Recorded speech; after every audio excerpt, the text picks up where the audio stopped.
আসসালামু আলাইকুম বন্ধুরা। ২০২৬ সালে এমন একটা সায়েন্স ফিকশন সিনেমা মুক্তি পায় যাকে বলা হচ্ছে এই শতাব্দীর সেরা সিনেমাগুলোর একটা। নাম হয়তো আপনারা সকলেই জানেন, প্রজেক্ট হেল ম্যারি। তো এই গল্পে আমরা মানুষ আর এলিয়েনের মাঝে এত সুন্দর আর ইমোশনাল একটা সম্পর্ক দেখতে পাবো যা আপনাদের মাথায় ঘুরিয়ে দেবে। তো গ্যারান্টি দিতে পারি ভিডিওটা আপনাদের সবারই ভালো লাগবে, তাই শেষ পর্যন্ত অবশ্যই দেখবেন আর লাইক করতে ভুলবেন না। গল্পের শুরুতে আমরা একটা রহস্যময় পরিবেশ দেখতে পাই যার মধ্যে হঠাৎ করে একজন মানুষের চোখ খুলে যায়।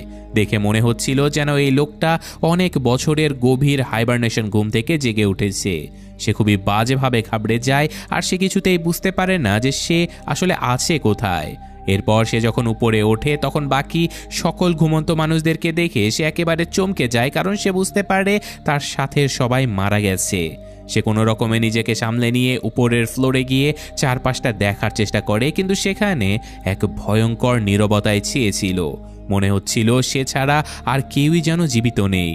সে কোথায় আছে এটা বোঝার চেষ্টা করে, আর ঠিক তখনই তার নজর একটা বিশাল জানালার দিকে পড়ে। সে যখন বাইরে তাকায় তখন তার ভয়ে আত্মা কেঁপে ওঠে, কারণ সে গভীর মহাশূন্যে এক স্পেসশিপের ভেতরে ছিল। সেই মুহূর্তে একটা বিশাল স্পেসশিপের ভেতরে কোনো অজানা গন্তব্যের দিকে এগিয়ে যাচ্ছিল। এই সত্যটা জানার পরে তার অস্থিরতা আরও বেড়ে যায়। সে সাথে সাথে স্পেসশিপের ককপিটে চলে যায় এবং কম্পিউটারকে আদেশ দিয়ে বলে যে ক্যাপ্টেনের সঙ্গে আমার কথা বলিয়ে দাও। কিন্তু কম্পিউটার জবাব দিয়ে বলে যে এই স্পেসশিপে আপনি ছাড়া আর কেউই জীবিত নেই। তবে সে এই কথা শুনেও কিছুটা স্বস্তি পায়, কারণ জানালা দিয়ে বাইরে এসে সূর্য দেখতে পায় এবং সে অনুমান করে যে সে হয়তো নেপচুন গ্রহের আশেপাশে আছে।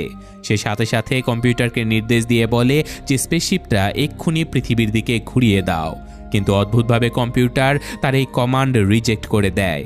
হতাশ হয়ে সে পৃথিবীতে রেডিও সিগন্যাল পাঠানোর কথা বলে, কিন্তু কম্পিউটারের জবাব শুনে তার রীতিমতো হুঁশ উড়ে যায়, কারণ সিগন্যালটা পৃথিবীতে পৌঁছাতে ১২ বছর সময় লাগবে। কম্পিউটারের এই কথায় তার একেবারে ভরসা হয় না, তাই সে নিজে ম্যাপ চেক করতে শুরু করে। আর কিছুক্ষণের মধ্যেই সে বুঝতে পারে যে সে বাইরের যেই সূর্যটা দেখতে পাচ্ছে সেটা আসলে আমাদের পৃথিবীর সূর্য নয়, বরং এই স্পেসশিপটা অন্য কোনো এক সোলার সিস্টেমে পৌঁছে গেছে।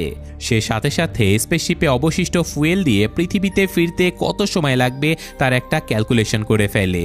আর এর রেজাল্টটা ছিল খুবই ভয়ঙ্কর, কারণ ওই বাকি ফুয়েল দিয়ে পৃথিবীতে পৌঁছাতে ১১৩ বছর সময় লেগে যাবে।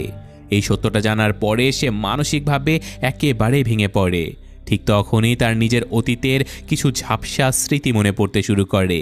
আসলে তার নাম ছিল রায়ল্যান্ড গ্রেস। সে একজন সায়েন্স টিচার হবার পাশাপাশি একজন বিজ্ঞানীও ছিল। কয়েক বছর আগে নাসা সূর্যের ব্যাপারে এক ভয়ঙ্কর সত্য জানতে পারে। তারা দেখতে পায় যে সূর্যের উপরে একটা রহস্যময় কালো আস্তরণ তৈরি হচ্ছে, যে এই আস্তরণটার নাম দেয়া হয়েছিল অ্যাস্ট্রোফেজ। আর এই জিনিসটা সূর্যের সকল এনার্জি খেয়ে ফেলছে, যার কারণে সূর্যের আলো ধীরে ধীরে কমে যাচ্ছে। আর এভাবে যদি অ্যাস্ট্রোফেজ আমাদের সূর্যকে খেয়ে ফেলতে শুরু করে তাহলে আগামী ৩০ বছরের মধ্যে পৃথিবীর তাপমাত্রা ১০ থেকে ১৫ ডিগ্রি পর্যন্ত নেমে যেতে পারে। আর এই ঘটনার মাধ্যমে পৃথিবী থেকে প্রায় অর্ধেক মানুষ বিলুপ্ত হয়ে যাবার সম্ভাবনা রয়েছে। কিন্তু গ্রেসের এখনও মনে পড়ছিল না যে সে এই স্পেসশিপে কেন রয়েছে, কারণ সে তো কোনো অ্যাস্ট্রোনট ছিলই না। তো যাই হোক, ফ্ল্যাশব্যাক থেকে আমরা আরও একটা ব্যাপার জানতে পারি যে গ্রেসের যে বিজ্ঞানীর চাকরিটা ছিল সেখান থেকে তাকে বের করে দেওয়া হয়েছিল, সেটাও তার একটা এক্সপেরিমেন্টের জন্য। আর এই জন্য গ্রেস এখন বাচ্চাদেরকে বিজ্ঞান পড়ায়। কিন্তু একদিন সে যখন নিজের বাড়িতে ফিরছিল স্কুল থেকে, ঠিক তখনই হঠাৎ করে তার সামনে একটা গাড়ি এসে দাঁড়ায় এবং সেই গাড়ি থেকে বের হয়ে আসে ইভা স্ট্র্যাট, যে কিনা কোনো সাধারণ মানুষই ছিল না, বরং সে ছিল পুরো পৃথিবীর হয়ে কাজ করা একজন অথরিটি, যার সিদ্ধান্তের উপরে পুরো মানবজাতির ভবিষ্যৎ আটকে ছিল। সে সোজা গ্রেসের কাছে আসে এবং কোনো রকম ফর্মালিটি ছাড়াই গ্রেসকে বলে যে দেখো, পুরো দুনিয়া এখন এমন এক বিপদের সম্মুখীন হয়েছে যেখানে আমাদের প্রত্যেকটা সেকেন্ড অনেক মূল্যবান, আর এখন আমার তোমাকে প্রয়োজন। তুমি প্রস্তুত আছো কি নেই তাতে আমার কিছুই যায় আসে না। ইভা গ্রেসকে আরও বলে যে অ্যাস্ট্রোফেজ নামের এক অণুজীব সূর্যের পিঠে বেঁচে রয়েছে। তুমি কি জানতে চাও না এই জিনিসটা আসলে কি? এই কথা শুনে গ্রেস এই মিশনে কাজ করার জন্য রাজি হয়ে যায়। তো এখানে প্রশ্ন আসতে পারে যে গ্রেসের মতো একজন সাধারণ শিক্ষককে এত বড় মিশনের জন্য কেন চুজ করা হলো? আসলে গ্রেস একটা থিওরি পাবলিশ করেছিল যেখানে তার মতে প্রাণের অস্তিত্বের জন্য সব সময় পানির দরকার পড়ে না। তার থিওরি অনুযায়ী মহাবিশ্বের অন্য কোনো প্রান্তে হয়তো এমনও প্রাণ থাকতে পারে যাদের বেঁচে থাকার জন্য পানির কোনো প্রয়োজন নেই। আর গ্রেস এখানে অ্যাস্ট্রোফেজের ব্যাপারে জানতে পেরে অনেক কৌতূহলী হয়ে যায়, কারণ সূর্যের পৃষ্ঠে যেখানে এত বেশি তাপ সেখানে অ্যাস্ট্রোফেজ নামের কোনো অণুজীব যদি বাঁচতে পারে তাহলে অ্যাস্ট্রোফেজ নিশ্চয়ই পানি দিয়ে তৈরি নয়, কারণ পানি থাকলে অ্যাস্ট্রোফেজ সূর্যের সারফেসে কোনোভাবেই বাঁচতে পারত না। সুতরাং তার থিওরি এখন প্রমাণিত সত্যতে পরিণত হবে এই আশাতে সে এই মিশনে জয়েন হয়ে যায়।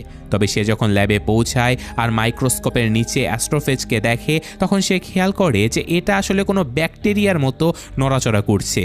তার মানে সূর্যর আলো কমিয়ে দেয়া এই জিনিসটা আসলে সম্পূর্ণভাবে জীবিত। আর গভীরভাবে সে যখন পরীক্ষা করে তখন সে এটাও বুঝতে পারে যে এটা সাধারণ কিছু নয়, বরং এটা একটা এলিয়েন সেল যেটা পানি দিয়ে তৈরি। কিন্তু এই তথ্যটা জানার পরে সকলের যেমন হুঁশ উড়ে যায় তেমনি গ্রেসও অনেক হতাশ হয়ে যায়, কারণ পানি দিয়ে তৈরি কোনো অর্গানিজম বা জীব কিভাবে সূর্যের মতো এত উত্তপ্ত জায়গাতে বেঁচে আছে এই প্রশ্নের উত্তর তাদের কারো কাছে ছিল না। এখানে ইভা তাদেরকে বলে যে আমরা এই অ্যাস্ট্রোফেজ জীবগুলোকে সূর্য থেকে ভেনাস অর্থাৎ শুক্র গ্রহের দিকে যেতে দেখেছি। এখন আমাদের খুঁজে বের করতে হবে যে এরা শুক্র গ্রহে কেন যাচ্ছে। এরপর ইভা গ্রেসকে বলে যে তোমার কাজ শেষ, তুমি এখন বাড়িতে যেতে পারো। কিন্তু গ্রেস এখন আর এই কাজ ছেড়ে কোথাও যেতে চায় না, কারণ তার ভেতরে একটা আলাদা আগ্রহ জন্ম নিয়েছিল এই অ্যাস্ট্রোফেজকে নিয়ে আরও রিসার্চ করার জন্য। এই কথা শুনে ইভা তার কথায় রাজি হয়ে যায় এবং তাকে আবারও একই কাজে লাগিয়ে দেয়। এখন গ্রেসকে এটা বুঝতে হবে যে অ্যাস্ট্রোফেজ সূর্যকে ছেড়ে শুক্র গ্রহের দিকে কেন যাচ্ছে। তাই এটা প্রমাণ করার জন্য সে সিকিউরিটি অফিসার কার্লের সঙ্গে মিলে একটা বদ্ধ বক্সের ভেতরে একেবারে শুক্র গ্রহের মতো একটা পরিবেশ তৈরি করে ফেলে। সে আসলে অ্যাস্ট্রোফেজদেরকে নিয়ে একটা এক্সপেরিমেন্ট করতে চাচ্ছিল যে শুক্র গ্রহের মতো পরিবেশে এই অ্যাস্ট্রোফেজগুলো কেমন আচরণ করে। তো এই এক্সপেরিমেন্টের জন্য গ্রেস তার চারপাশে পুরো অন্ধকার করে দেয়, আর ঠিক তখনই সে ওই অন্ধকারের ভেতরে অবাক করার মতো একটা জিনিস দেখতে পায়। ইভা তাকে এক্সপেরিমেন্ট করার জন্য মাত্র 3টা অ্যাস্ট্রোফেজ দিয়েছিল, কিন্তু এখন সেখানে 4টে অ্যাস্ট্রোফেজ তৈরি হয়ে গেছে। গ্রেস সাথে সাথে বুঝতে পারে যে এই অ্যাস্ট্রোফেজগুলো আসলে নিজেদের সংখ্যা বাড়ানোর জন্য শুক্র গ্রহের দিকে যাচ্ছে। সে তখন ইভার সঙ্গে দেখা করার সিদ্ধান্ত নেয় যে কিনা এই মুহূর্তে সমুদ্রের মাঝখানে একটা বিশাল এয়ারক্রাফট ক্যারিয়ারে অবস্থান করছে। তো এখন গ্রেস ইভার সঙ্গে এসে দেখা করে এবং তাকে অ্যাস্ট্রোফেজদের প্রজননের ব্যাপারে সবকিছু খুলে বলে যে অ্যাস্ট্রোফেজগুলো আসলে প্রজননের মাধ্যমে নিজেদের সংখ্যা বৃদ্ধি করার জন্য শুক্র গ্রহের দিকে যাচ্ছে, কারণ সেখানকার পরিবেশ তাদের প্রজননের জন্য অনেক সুইটেবল। তো এই কথা শুনে ইভা গ্রেসকে জিজ্ঞাসা করে, আচ্ছা তুমি কি অ্যাস্ট্রোফেজগুলোকে অনেক বড় পরিসরে বংশবৃদ্ধি করাতে পারবে? গ্রেস এই কথার উত্তর দেয় যে হ্যাঁ, এটা আমি করতে পারবো, এটা সম্ভব।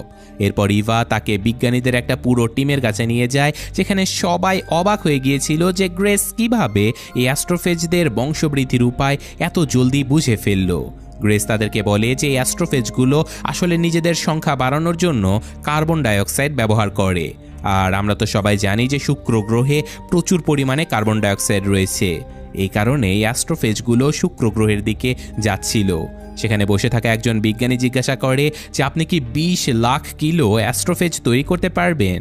এই কথাটা শুনে গ্রেস চমকে ওঠে আর জিজ্ঞাসা করে, এতগুলো মানে 20 লাখ কিলো দিয়ে আমরা করবোটা কি? তখন ইভা তাকে মানবজাতির টপ সিক্রেট মিশন প্রজেক্ট হেল মেরির ব্যাপারে বিস্তারিত জানায়। সে বলে যে অ্যাস্ট্রোফেজগুলো শুধুমাত্র আমাদের সূর্যকে নয় বরং পুরো গ্যালাক্সির সকল নক্ষত্রকেই সংক্রামিত করে ফেলেছে। একটা নক্ষত্র সংক্রামিত হলে তার আশেপাশের নক্ষত্রগুলো ধীরে ধীরে সংক্রমিত হয়ে যায়। কিন্তু ইভা গ্রেসকে একটু থামিয়ে দিয়ে বলে যে তবে আমাদের গ্যালাক্সিতে একটা অদ্ভুত ব্যাপার দেখা গেছে।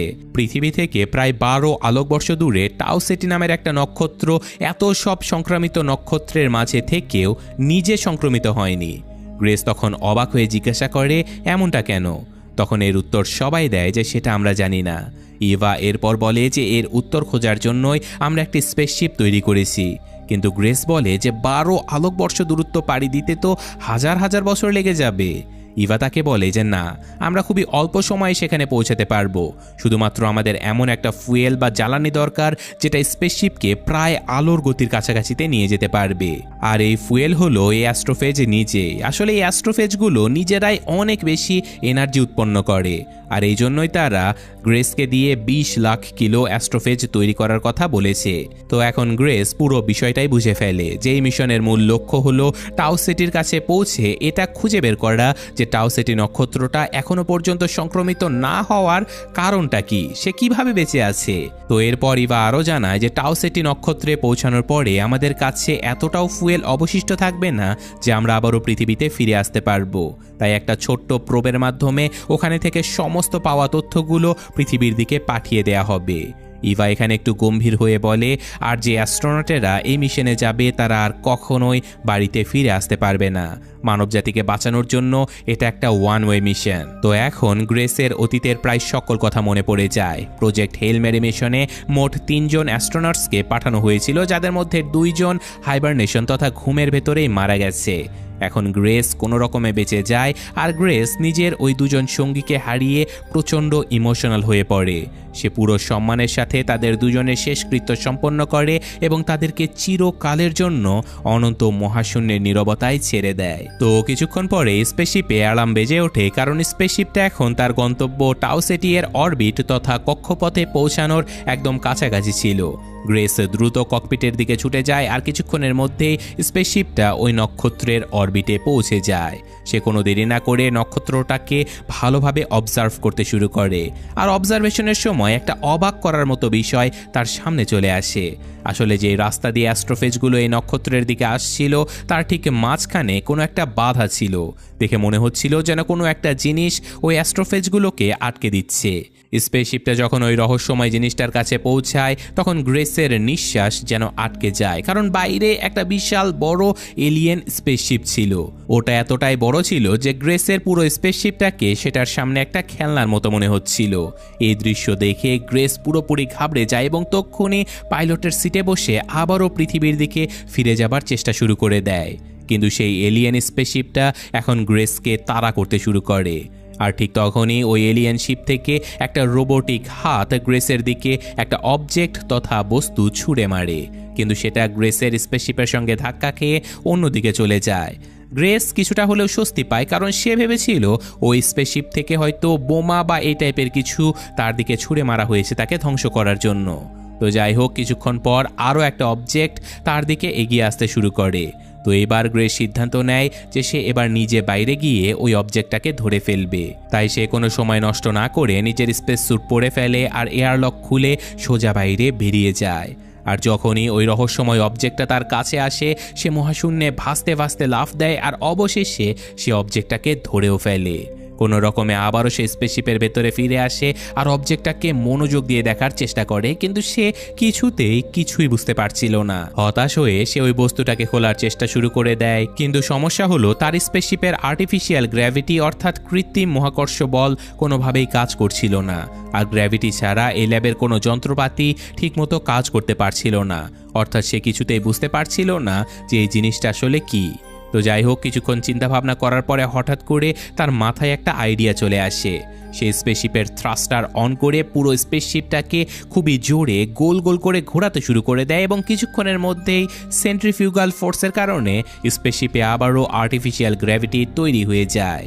তো গ্র্যাভিটি ফিরে আসার সাথে সাথে গ্রেস দ্রুত ল্যাবের দিকে ছুটে যায় এবং ওই রহস্যময় অবজেক্টটাকে গভীরভাবে পরীক্ষা শুরু করে দেয়, কিন্তু বারবার তার স্ক্যানারটা শুধুমাত্র জেনন গ্যাস ডিটেক্ট করছিল।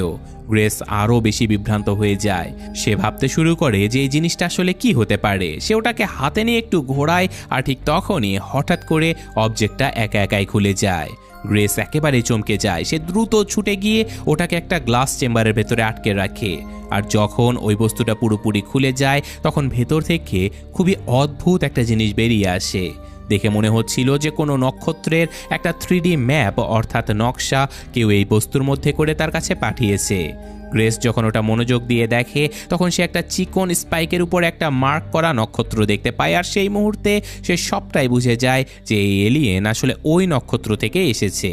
মানে সে তার নিজের ঘর থেকে অনেক দূরে চলে এসেছে। তো এখন গ্রেসও আর দেরি না করে ওই 3D ম্যাপে পৃথিবীকে মার্ক করে দেয়, এটা বোঝানোর জন্য যে সে কোথা থেকে এসেছে। এরপর সে ওই অবজেক্টটাকে আবারও কন্টেইনারের ভেতরে রেখে দেয় এবং এলিয়েন স্পেসশিপের দিকে পাঠিয়ে দেয়। তো কিছুক্ষণ পর আবারও এলিয়েন স্পেসশিপ থেকে জবাব চলে আসে। এবার কন্টেইনারের ভেতরে একটা ছোট্ট মডেল ছিল যেখানে এলিয়েন স্পেসশিপ এবং গ্রেসের স্পেসশিপ একে অপরের সঙ্গে যুক্ত অবস্থায় দেখা যাচ্ছিল। গ্রেস সবটা বুঝে যায়, এলিয়েন আসলে তার স্পেসশিপের সঙ্গে ডক করতে চায়। আর কিছুক্ষণের মধ্যে তার অনুমান একেবারে সত্য প্রমাণিত হয়, কারণ এলিয়েন শিপ থেকে 5টা অতি লম্বা মেটালিক রড বেরিয়ে আসে, যেগুলো সোজা গ্রেসের স্পেসশিপের এয়ারলকের সঙ্গে যুক্ত হয়ে যায়। আর দেখতে দেখতেই তাদের মাঝখানে একটা টানেল ব্রিজ তৈরি হয়ে যায়। গ্রেসের নিঃশ্বাস একেবারে বন্ধ হয়ে যেতে থাকে। প্রচণ্ড ভয় আর কৌতূহল দুটোই তার চরমে ছিল। সে ধীরে ধীরে হ্যাচ খোলে আর ওই অন্ধকার টানেলে পা রাখে। টানেলের দেয়ালগুলো কোনো এক অজানা ম্যাটেরিয়াল তথা পদার্থ দিয়ে তৈরি ছিল, যেটা সে আগে কখনোই দেখেনি। তো ধীরে ধীরে সামনে এগিয়ে সে যখন এলিয়েন স্পেসশিপের কাছে পৌঁছে যায়, তখন সে দেখতে পায় যে তার স্পেসশিপের ভেতরে যাওয়ার রাস্তাটা বন্ধ ছিল। সে বারবার উকি দেওয়ার চেষ্টা করে, আর ঠিক তখনই হঠাৎ করে অন্ধকার থেকে একটা হাত তার দিকে এগিয়ে আসে। গ্রেস খুবই বাজেভাবে ভয় পেয়ে যায়, কিন্তু ওই হাতটা আসলে পাথরের মতো শক্ত ছিল। ওই এলিয়েন গ্রেসের সামনে তার স্পেসশিপেরই ছোট্ট একটা মডেল দেখায়। ইশারায় সে কিছু একটা বোঝানোর চেষ্টা করে, কিন্তু গ্রেস কিছুই বুঝতে না পেরে আবারও নিজের স্পেসশিপে ফিরে চলে আসে। যখনই সে স্পেসশিপে ফিরে আসে, তখনই এলিয়েন সাথে সাথে ওই ব্রিজটা সরিয়ে নেয় আর নিজের স্পেসশিপটাকে গোল গোল ঘোরাতে শুরু করে দেয়। আর গ্রেস এটা দেখে হঠাৎ করে বুঝতে পারে যে তাকেও নিজের স্পেসশিপ একই গতিতে ঘোরাতে হবে। যখনই সে এমনটা করে, তখন এলিয়েন আবারও ওই ব্রিজটা বাড়িয়ে দেয় এবং দুটো স্পেসশিপ আবারও একসঙ্গে যুক্ত হয়ে যায়। এলিয়েনটা এই সব কিছু এজন্যই করেছিল যাতে করে দুইটা স্পেসশিপ একসঙ্গে যুক্ত থাকার পরেও গ্রেসের স্পেসশিপের ভেতরে গ্র্যাভিটি বা মহাকর্ষ বল বজায় থাকে। এরপর গ্রেস আবারও বাইরে চলে যায়, কিন্তু এবার সে পুরোপুরি প্রস্তুতি নিয়ে যায়। হাতে একটা লাইট নিয়ে যায় যাতে ওই ঘুটঘুটে অন্ধকারে সে কিছুটা হলেও দেখতে পায়। তো যাই হোক, যখনই সে ওই স্বচ্ছ দেয়ালের ও পাশে উকি দেবার চেষ্টা করে, তখনই ধীরে ধীরে অন্ধকার থেকে ওই এলিয়েনটা সামনে চলে আসে। তাকে দেখেই গ্রেস পুরোপুরি স্তব্ধ হয়ে যায়, কারণ ওই এলিয়েনটার শরীর কোনো পাথরের মতো শক্ত আর অদ্ভুত গড়নের ছিল। সেই ইশারায় গ্রেসকে বাইরে থাকা আরও একটা কন্টেইনার খুলতে বলে। আর গ্রেস যখন কন্টেইনারটা খোলে, তখন তার ভেতর থেকে দুটো গোলাকার রিং বা আংটির মতো জিনিস বেরিয়ে আসে। এলিয়েনটা ইশারা দিয়ে তাকে বলে যে তোমার হেলমেটটা খুলে ফেলো, কিন্তু গ্রেস এত বড় রিস্ক নিতে পারে না। সে একে তো মহাশূন্যে ছিল, তার উপরে আবার এই এলিয়েন কোন ধরনের গ্যাস ইনহেল করে সেটার ব্যাপারে সে ঠিকমতো জানতো না। তাই সে কোনোভাবেই নিজের হেলমেট খুলতে রাজি হয় না। সে আবারও তার স্পেসশিপের ভেতরে ফিরে আসতেই যাবে, ঠিক তখনই হঠাৎ করে তার মাথায় একটা বুদ্ধি ক্লিক করে। সেই দুইটা রিং অর্থাৎ O2, যার মানে অক্সিজেন, বুঝতে পারে। গ্রেস প্রচণ্ড ভয় পেয়ে যায়, কিন্তু সে বুঝতে পারে যে এলিয়েনটা আসলে ওই দুটো রিংয়ের মাধ্যমে এখানে যে অক্সিজেন রয়েছে সেটা বোঝাতে চেয়েছে। তাই গ্রেস প্রচণ্ড ভয় পেতে পেতে ধীরে ধীরে নিজের হেলমেটটা খুলে ফেলে। আর অবাক করার মতো বিষয় হলো, সে একেবারেই ঠিকমতোভাবে নিঃশ্বাস নিতে পারছিল। তো যাই হোক, কিছুক্ষণ পর সে প্রয়োজনীয় কিছু জিনিসপত্র নিয়ে আবারও ফিরে চলে আসে। এবার তার উদ্দেশ্য একেবারে পরিষ্কার ছিল যে যেভাবেই হোক এই এলিয়েনের সঙ্গে একটা যোগাযোগ শুরু করতে হবে। সে জানতো যে পুরো মহাবিশ্বের কমন একটা ভাষা হতে পারে, সেটা হচ্ছে ম্যাথমেটিক্সের ভাষা। তাই সে গণিতের সাহায্যে ওই এলিয়েনটার সঙ্গে কথা বলার চেষ্টা করে। সে যখন তাকে একটা ইঞ্চি টেপ দিয়ে কিছু বোঝানোর চেষ্টা করে, তখন এলিয়েনটা সেটাকে একটা খেলনার মতো পেঁচাতে শুরু করে দেয়। তো যাই হোক, অনেকক্ষণ চেষ্টা করার পরে গ্রেস এটা বুঝতে পারে যে এই এলিয়েন আসলে মানুষের মতো দেখতে পায় না, সে অন্যভাবে সবকিছু সেন্স করে নেয়। সে সকল জিনিসপত্রগুলোকে ইকোলোকেশন বা শব্দের সাহায্যে আলাদা আলাদা কোনো উপায়ে অনুভব করতে পারে। ঠিক তখনই গ্রেসের মাথায় একটা আইডিয়া চলে আসে। সে নিজের ঘড়ির উপরে একটা বিশেষ মেটেরিয়াল দিয়ে নাম্বারগুলো লিখে ফেলে। আর যখনই সে এলিয়েনটাকে সেই ঘড়িটা দেখায়, তখনই এলিয়েনটা সেই নাম্বারগুলো পরিষ্কারভাবে বুঝতে পারে। আর এখান থেকেই তাদের যোগাযোগ শুরু হয়ে যায়। তো এভাবে বেশ কয়েকদিন ধরে তারা একে অপরকে বোঝার চেষ্টা করতে থাকে। আর গ্রেস জানতে পারে যে এই এলিয়েনটা হলো এক ধরনের মেকানিক বা ইঞ্জিনিয়ার। যখনই এলিয়েনটা গ্রেসকে কিছু বোঝাতে চায়, তখনই সে জেনোনাইড মেটাল দিয়ে ছোট ছোট মডেল বানিয়ে গ্রেসকে দেখায়। আর গ্রেস তার সঙ্গে এভাবে ইশারা ইঙ্গিতে কথা বলতে বলতে বেশ কিছু কথা বুঝতেও শিখে গেছে। গ্রেস এখন এটাও বুঝে ফেলে যে ওই এলিয়েনের নিজের সূর্যটাও মারা যাচ্ছে আর সে নিজেও এখানে একই সমস্যার সমাধান খুঁজতে এসেছে। গ্রেস তার কম্পিউটারের সাহায্যে এমন একটা সফটওয়্যার বানিয়ে ফেলে যেটা ওই এলিয়েনের আওয়াজ অর্থাৎ গানের সুরের মতো যে আওয়াজে এলিয়েনটা কথা বলে সেই কথাগুলো অ্যানালাইজ করে এখন ইংরেজিতে ট্রান্সলেট করতে পারত। গ্রেস এখন ওই এলিয়েনটার নাম দেয় রকি, কারণ ওই এলিয়েনটা দেখতে রক তথা পাথরের মতো ছিল। তো এখন রকি গ্রেসকে বলে যে অ্যাস্ট্রোফেজ প্রত্যেকটা নক্ষত্রের জন্যই অনেক বিপজ্জনক, আর আমি এখানে একা বেঁচে আছি কারণ আমার সঙ্গে যে 23 জন সঙ্গী ছিল তারা সবাই কোনো এক দুর্ঘটনায় মারা গেছে। তারপর রকি জিজ্ঞাসা করে তোমার স্পেসশিপে আর কে কে আছে? গ্রেসও তাকে সত্যটা বলে দেয় যে আমিও একেবারে একা বেঁচে আছি। তো কয়েক মুহূর্তের নীরবতার পরে রকি বলে যে আমরা দুজনে মিলে আমাদের নক্ষত্রগুলোকে বাঁচিয়ে নেব। তো যাই হোক, কিছুক্ষণ পর এখন গ্রেসের ঘুম পেতে শুরু করে এবং সে ওখানেই ঘুমিয়ে পড়ে।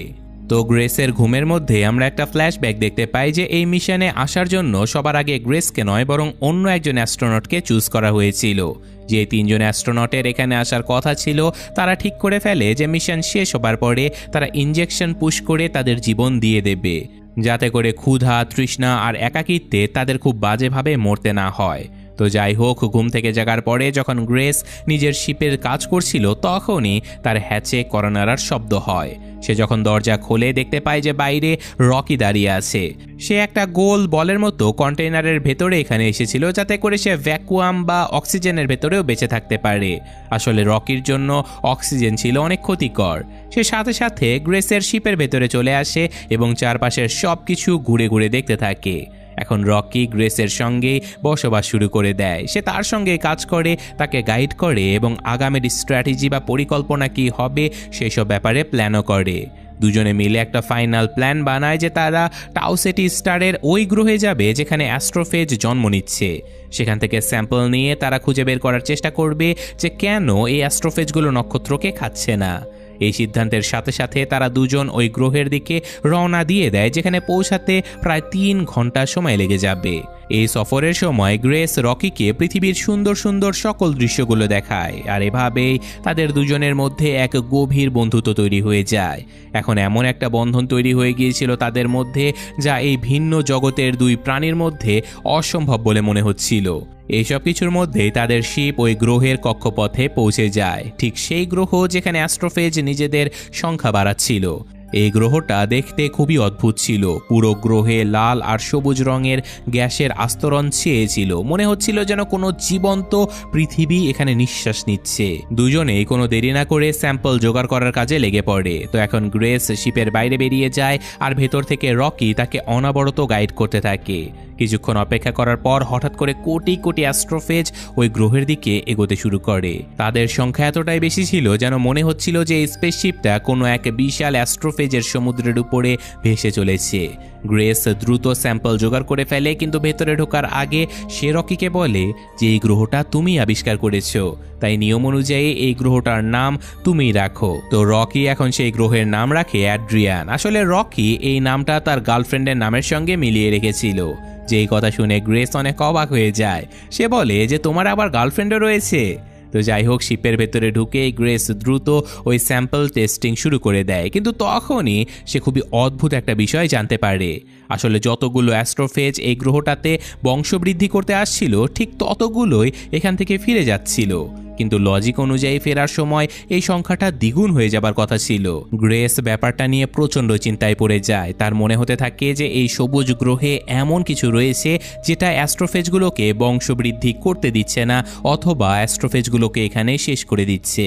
তাই গ্রেস আর রকি যতই বেশি এই প্রশ্নের উত্তর খোঁজার চেষ্টা করতে থাকে ততই নতুন নতুন প্রশ্ন তাদের সামনে আসতে থাকে। তো যাই হোক, এখন গ্রেস ওই স্যাম্পলগুলোকে একটা মাইক্রোস্কোপের নিচে দেখতে থাকে, আর তখনই তার মাথায় রীতিমতো আকাশ ভেঙে পড়ে। কারণ ওই স্যাম্পলের ভেতরে অ্যাস্ট্রোফেজ ছাড়াও আরও অন্য কোনো একটা জিনিস ছিল, অন্য এক ধরনের মাইক্রোস্কোপিক এলিয়েন লাইফ ফর্ম, যেটা ওই স্যাম্পলের ভেতরেই ছিল। গ্রেস সাথে সাথে রকিকে বলে যে এর মানে একেবারে স্পষ্ট যে অ্যাড্রিয়ান গ্রহেও প্রাণ রয়েছে। তো যাই হোক, দুজনেই এখন এই আবিষ্কারটা ভালোভাবে বোঝার চেষ্টা করছিল। ঠিক তখনই রকি উত্তেজিত হয়ে বলতে শুরু করে যে আমি বুঝে গেছি, আমি সব বুঝে গেছি। তো গ্রেস যখন রকিকে জিজ্ঞাসা করে যে কি বুঝতে পেরেছো তুমি, রকি তখন উত্তর দেয় যে এই অ্যাড্রিয়ান গ্রহে থাকা মাইক্রোস্কোপিক এই প্রাণগুলোই অ্যাস্ট্রোফেজদেরকে মেরে ফেলছে। এই জন্যই অ্যাস্ট্রোফেজরা যখন ফিরে যায় তখন তাদের সংখ্যা বাড়ে না, বরং কমে যায়। এখন এই দুজনেই বুঝে গিয়েছিল যে এই গ্রহের এই অণুজীবগুলোই অ্যাস্ট্রোফেজদের দাপট কোনোভাবে বাড়তে দিচ্ছে না, আর এই কারণে টাউ সেটি নক্ষত্রটা এখনো মরে যাচ্ছে না। তাই রকি এখন খুবই জোশ নিয়ে বলে যে গ্রেস, আমরা যদি এই গ্রহের মাইক্রোস্কোপিক লাইফ ফর্মকে নিজেদের সঙ্গে আমাদের গ্রহে নিয়ে যেতে পারি, তাহলে আমরা আমাদের জগৎ, আমাদের তারা সবকিছুকে বাঁচিয়ে নিতে পারবো।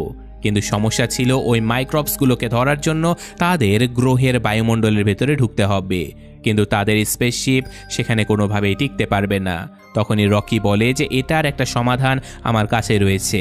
আমি অনেক লম্বা একটা চেইন বানাবো, আর সেই চেইনের শেষ মাথায় স্যাম্পল কালেক্টর ডিভাইস লাগিয়ে ওই গ্রহের মেঘের ভেতরে ছেড়ে দেব। তারপর আমরা ওই মাইক্রোবসগুলোকে এমনভাবে ধরবো ঠিক যেভাবে সমুদ্র থেকে মাছ ধরা হয়। রকির সাথে সাথে ওই বিশাল চেইন বানানোর কাজে লেগে পড়ে এবং কিছুক্ষণের মধ্যেই সে এক বিশাল চেইন বানিয়েও ফেলে। এরপর রকি ক্যামেরার দিকে তাকিয়ে পৃথিবীর মানুষদের উদ্দেশ্য করে বলে, আমরা প্রস্তুতি নিয়ে ফেলেছি, খুব জলদি আমরা অ্যাস্ট্রোফেজদেরকে মেরে ফেলা ওই লাইফ ফর্মকে ধরে ফেলবো। কিন্তু যখন পৃথিবী থেকে কোনো জবাব আসে না, তখন গ্রেস হেসে তাকে বুঝিয়ে দিয়ে বলে যে দেখো, এটা শুধুমাত্র একটা ভিডিও রেকর্ডার, আমরা এত দূর থেকে সরাসরি পৃথিবীর সঙ্গে কথা বলতে পারি না। আমি এই মিশনের সকল তথ্য একটা ছোট প্রোবের ভেতরে ভরে পৃথিবীতে পাঠিয়ে দেব, যাতে করে তারা আমাদের সূর্যকে মরে যাওয়া থেকে বাঁচাতে পারে। এই কথা শুনে কিছুক্ষণ রকি চুপ হয়ে যায়, তারপর জিজ্ঞাসা করে, তুমি সব কিছু প্রোবের মাধ্যমে পাঠিয়ে দেবে মানে? তুমি পৃথিবীতে গিয়ে কেন এইসব তথ্য দিচ্ছ না? তখন গ্রেস ভারী গলায় আসল সত্যটা বলে ফেলে।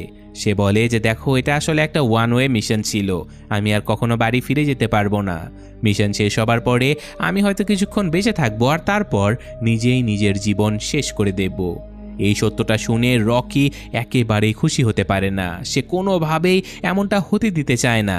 রকি তখনই জিজ্ঞাসা করে, তোমার বাড়িতে ফিরে যাওয়ার জন্য কতটা অ্যাস্ট্রোফেজ দরকার? গ্রেস বলে, প্রায় 20 লাখ কেজি। কিছুক্ষণ চিন্তাভাবনা করে রকি বলে, আমি তোমাকে এতগুলো অ্যাস্ট্রোফেজ দিতে পারি, এতে আমার কোনো ক্ষতি হবে না, আমি শুধুমাত্র আমার ঘরে 6 বছর দেরিতে পৌঁছাবো। রকি আরও বলে যে 6 বছর আমার জন্য কোনো ব্যাপার না, কিন্তু আমি তোমাকে এখানে মরার জন্য ছেড়ে দেব না, কারণ আমি যত মানুষ দেখেছি তার মধ্যে তুমিই সেরা। তার মধ্যেই রকি আবার নিজের বাক্যটা সঠিক করে বলে যে সরি, ভুল হয়ে গেছে, আমি তো শুধুমাত্র তোমাকে দেখেছি।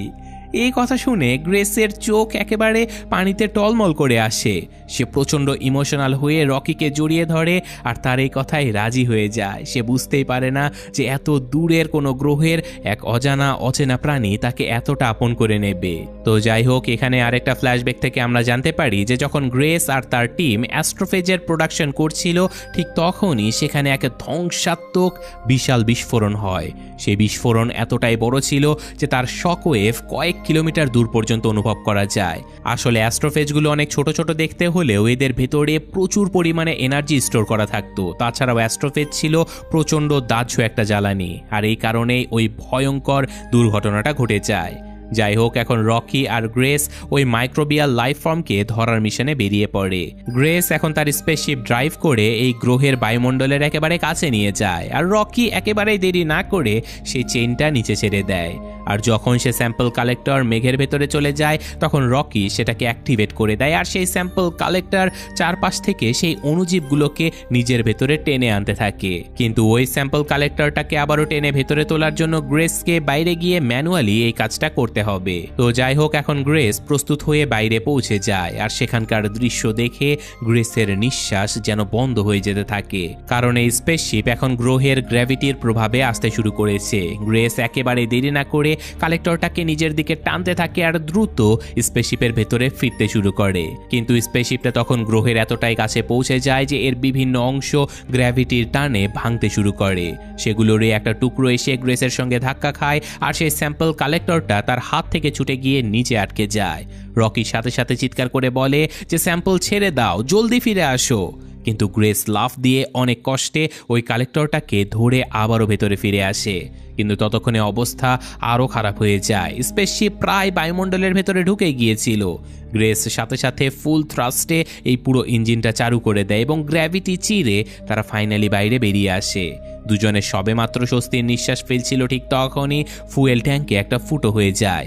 অ্যাস্ট্রোফেজ এত দ্রুত গতিতে বাইরে বের হতে শুরু করে যে পুরো স্পেসশিপটা পাগলের মতো ঘুরতে শুরু করে। সেন্ট্রিফিউগাল ফোর্স এতটাই বেড়ে যায় যে একটা আঙুলও নাড়ানো কঠিন হয়ে পড়ে। গ্র্যাভিটির টানে গ্রেস একেবারে যেন স্পেসশিপের সঙ্গে আটকে গিয়েছিল। গ্রেস কোনো রকমে লিক হওয়া ওই ট্যাঙ্কটাকে স্পেসশিপ থেকে আলাদা করে দেয়, কিন্তু গ্র্যাভিটির টান এতটাই বেশি ছিল যে সে অজ্ঞান হতে শুরু করে। সে রিভার্স রোটেশন চালু করার চেষ্টা করে, কিন্তু সে কোনোভাবেই সেই সুইচটা চাপতে পারে না। তার আগেই সে জ্ঞান হারিয়ে ফেলে। রকি এই সব কিছু দেখছিল। সে গ্রেসকে জাগানোর অনেক চেষ্টা করে, কিন্তু গ্রেস খুবই বাজেভাবে আহত হয়ে সেখানে অজ্ঞান হয়ে পড়েছিল। এই সব কিছু দেখে রকি কোনোভাবেই সিদ্ধান্ত নিতে পারে না যে সে এখন কি করবে, কারণ সে যদি তার স্পেস স্যুট থেকে বের না হয় তাহলে এই স্পেসশিপ পুরোপুরি ধ্বংস হয়ে যাবে, আর সে যদি স্পেস স্যুট থেকে বের হয়ে যায় তাহলে অক্সিজেনের প্রভাবে সে নিজে মারা যাবে। তাই সে এখন এক বিশাল বড় সিদ্ধান্ত নিয়ে ফেলে। সে নিজের প্রোটেক্টিভ গ্লাস ভেঙে ফেলে আর বাইরে বেরিয়ে আসে। সে রিভার্স রোটেশন চালু করে দেয় আর এরপর গ্রেসকে টেনে হিচড়ে মেডিকেল চেম্বার পর্যন্ত নিয়ে যায়। সেখানে রোবোটিক সিস্টেম সাথে সাথে গ্রেসের চিকিৎসা শুরু করে দেয়, কিন্তু রকি পৃথিবীর এই পরিবেশে বেঁচে থাকতে পারে না। তার শরীর থেকে ঘন কালো ধোঁয়া বের হতে শুরু করে আর সে প্রচণ্ড কষ্টে টলতে টলতে ওখানেই পড়ে যায়। তো যাই হোক, এখানে ফ্ল্যাশব্যাকে আমরা আরও একটা ব্যাপার জানতে পারি যে সেদিনের ওই অ্যাস্ট্রোফেজ প্রোডাকশন ফ্যাসিলিটির ভয়ঙ্কর বিস্ফোরণের কারণে তাদের মিশনে যাওয়ার জন্য সিলেক্ট হওয়া সায়েন্স অফিসার মারা গেছে। আর এই জন্য ইভা স্ট্র্যাট গ্রেসকে এই মিশনে পাঠানোর সিদ্ধান্ত নেয়। কিন্তু গ্রেস এই মিশনে যাবার জন্য একেবারে প্রস্তুত ছিল না। সে খুব ভালোভাবেই জানতো সে যদি এই মিশনে যায় তাহলে জ্যান্ত আর কখনোই পৃথিবীতে ফিরতে পারবে না। সে তার জীবনকে অনেক ভালোবাসতো। সে ছিল বেশ ভীতু প্রকৃতির একজন মানুষ, আর তাছাড়াও কোনো সাধারণ মানুষ স্বেচ্ছায় নিজের জীবন কোনোভাবেই দিতে চাইবে না। তো যাই হোক, কিছুক্ষণ পর যখন গ্রেসের জ্ঞান ফিরে আসে তখন সে দেখতে পায় পুরো স্পেসশিপ জুড়ে কালো দাগ ছড়িয়ে আছে, যেগুলো ছিল রকির শরীর থেকে বেরিয়ে আসা রক্ত। সে যখন ওই দাগগুলো অনুসরণ করে এগোয় তখন সে দেখতে পায় যে সামনে রকি পড়ে আছে। সে জীবিত ছিল ঠিকই, কিন্তু খুবই করুণ অবস্থায় ছিল। গ্রেস তাকে বাঁচানোর জন্য তক্ষুনি একটা হিট ল্যাম্প বানিয়ে ফেলে, যাতে করে সামান্য গরমে হয়তো রকি ঠিক হয়ে যাবে। তাছাড়াও ল্যাপটপে তখনও রকির শেষ মেসেজটা চলছিল, যেখানে সে পৃথিবী এবং নিজের গ্রহ এরিডকে বাঁচানোর কথা লিখে গিয়েছিল। গ্রেস কোনো সময় নষ্ট না করে কালেক্ট করা স্যাম্পলগুলোর উপরে টেস্ট শুরু করে দেয়। আর সে যখন ওই মাইক্রোবিয়াল লাইফকে অ্যাস্ট্রোফেজের সঙ্গে মিক্স করে তখন খুবই অবাক করার মতো একটা ঘটনা ঘটে।